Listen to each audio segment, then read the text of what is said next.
29% இடஒதுக்கீடுக்கு வழக்கிற்கு தடையாக இல்லை.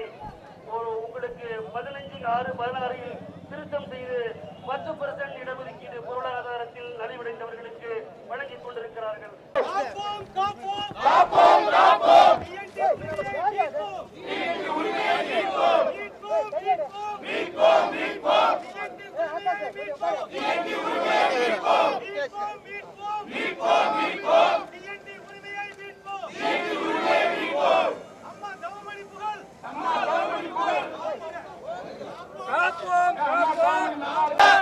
மக்களின் ஒற்றுமை ஓங்குக. ஏமாற்றாதே ஏமாற்றாதே மக்களை ஏமாற்றாதே. வழங்கிடு வழங்கிடு பறித்த உரிமையை வழங்கிடு. வழங்கிடு வழங்கிடு ஒரே டிஎன்டி சான்று வழங்கிடு. நடத்திடு டிஎன்டி கணக்கெடுப்பை உடனே நடத்திடு. வழங்கிடு டிஎன்டிக்கான 10% தனி இடஒதுக்கீடு வழங்கிடு. இன்றைக்கு தெய்வீக தலைவி, தேசிய தலைவி, நமது புரட்சி தலைவி அம்மா அவர்கள் இருக்கும்போது இன்றைக்கு எங்களுக்கு பல்வேறு கோரிக்கைகளை அவர்கள் இருந்திருந்தால் இன்றைக்கு செய்து கொண்டு கொடுத்திருப்பார்கள். அதே போன்று இன்றைக்கு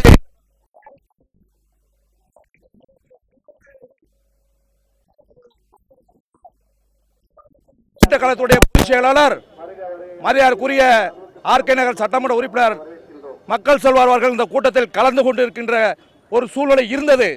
இப்போதுதான் அவர் தொலைபேசியில் தொடர்பு கொண்டேன். நான் முக்கியமான அலுவல் காரணமாக வெளியில் சென்று விட்டதால் நான் இன்றைக்கு இருக்கின்ற மத்திய அரசுக்கும் மாநில அரசுக்கும் நான் கண்டிப்பாக அழுத்தம் கொடுக்கிறேன். அடுத்த வரும் கூட்டங்களில் நான் கலந்து கொள்கிறேன். இந்த 68 சமுதாய மக்களுக்காக நான் தொடர்ந்து போராடுவேன் என்று ஒரு வாக்குறுதி கொடுத்திருக்கின்றார்கள். அப்படிப்பட்ட சூழ்நிலையில் வருகின்ற 2021 தேர்தலில் நமது மதிப்புக்குரிய மக்கள் செல்வர்கள் முதல்வராக வருவார்கள். அவர்கள் தான் இதை செய்ய முடியும். இன்றைக்கு இருக்க எடப்பாடியும் துணை முதலமைச்சர் அவர்களும் செய்ய மாட்டார்கள். இந்த மக்களை ஏமாற்றார்கள். தென் மாவட்டத்தில் அவர்கள் வந்தால் விரட்டி அடிப்போம் என்பதை எங்கள் தமிழ்நாடு பார்ப்பனர் சார்பாக தெரிவித்துக் கொள்கிறோம். இந்த மக்களுக்கு நிச்சயமாக உடனடியாக வழங்காவிட்டால் மிகப்பெரிய போராட்டத்தை சந்திக்க வேண்டியிருக்கும் சொல்லி இந்த போராட்டத்தின் நிகழ்வாக நன்றி கூறி விடைக்கிறேன். நன்றி, வணக்கம். இந்த நாடு சுதந்திரம் அடைய வேண்டும் என்பதற்காகத்தான் இந்த 68 சமுதாய மக்கள் தங்களை உன்னுயிரை இழந்தார்கள். வெள்ளையனே வெளியேறு என்று கோஷமிட்டவர்கள் தான் இன்று ஆட்சியிலே அதிகாரத்தில் இருக்கிறார்கள். வெள்ளையனை குத்தி கொன்றவர்கள், ஈட்டியால் கொன்றவர்கள் இன்று டீநோட்டிஃபைட் டிரைவ்ஸா இருக்கிறோம்.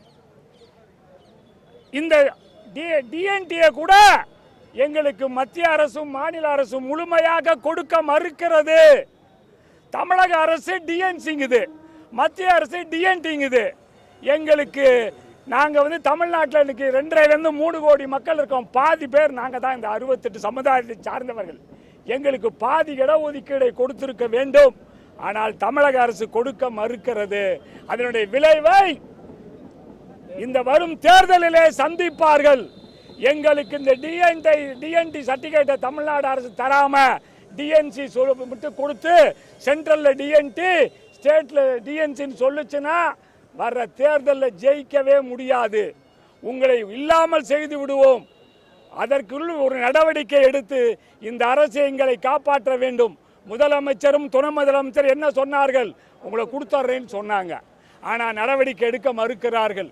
பாருங்க, இன்னைக்கு உதாரணம் எங்க வீட்டில் எடுத்துக்கிட்டா என் பொண்டாட்டிக்கு டிஎன்டி சர்டிஃபிகேட் இருந்துச்சு.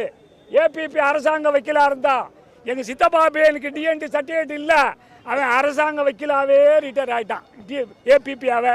என் பொண்டாட்டி APP 1 legal adviser, DTP joint director, CBI. எவ்வளவு உயர்வு! அதை நமக்கு கொடுக்க கூடாது என்றுதான் நம்மளால் ஆதாயம் அடைந்தவர்கள், சுதந்திர போராட்டத்தில் வாயில தான் கத்தினா கொலை செய்யாதவர்கள் இன்று ஆதாயம் அடைந்து கொண்டிருக்கிறார்கள். டெல்லியில 89 செக்ரட்டரி இருக்காங்க. 89 பேர்த்துல இந்த டிஎன்டி பீப்புளுக்கு 25 பேர் தரணும். என்ன தெரியுமா? ஒரு சீட்டு கூட கிடையாது. 89 செக்ரட்டரியில ஐஏஎஸ்ல 85 பேர் ஃபார்வர்ட் கிளாஸ் பீப்புள். ஆனா நியாயமா எஸ்சிக்கு 22-20 தரணும். 4 பேர் தான் இருக்காங்க. அந்த 4 பேரும் பிராமின் லேடியை கல்யாணம் பண்ணவங்க. இது நியாயமா? இது நியாயமா?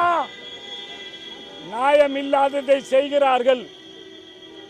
எங்களை காப்பாற்றுவதற்கு இந்த அரசு நடவடிக்கை எடுக்க வேண்டும் என்றால் சுதந்திர போராட்டத்தில் நாங்கள் போராடியது போல போராடுவோம். வன்முறைக்கு வழிவகுக்க வேண்டாம். விவசாயிகளை காப்பாற்றுங்கள் என்று இந்த 68 சமுதாய மக்களுக்கு காப்பாற்றுங்கள் என்று கேட்டுக்கொள்கிறோம். ஏன்னா இந்த 68 சமுதாய மக்கள்ல 95% எல்லாமே விவசாய குடும்பத்திலிருந்து வந்தவங்க தான். எல்லாருமே விவசாயம். இந்த 68 சமுதாயத்தில் எங்களை காப்பாற்ற வேண்டிய கடமை இந்த அரசுக்கு இருக்கிறது. இந்த அரசு எங்களை காப்பாற்றவில்லை, அரசு காலியாகிடும் என்பது எங்களுடைய கோரிக்கை.